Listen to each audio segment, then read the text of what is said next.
Ito ang GMA Regional TV News. Mainit na balita mula sa Visayas at Mindanao, hatid ng GMA Regional TV. Patay ang isang barangay kagawad sa New Lucena, Iloilo matapos masaksak ng isang lalaki. Sara, ano yung ugat ng krimen?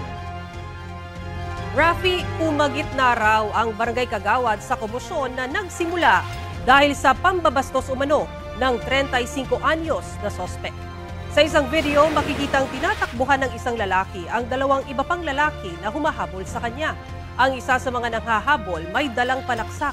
Base sa investigasyon, nambastos ang sospek ng isang tindera ng hito. Sinita raw ng iba pang tindera ang lalaki hanggang magkaroon ng komosyon. Doon na rumisponde ang 50 anyos na barangay kagawad na nasaksak ng kutsilyo sa tiyan.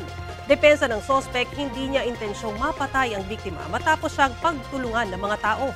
Maharap siya sa reklamong homicide.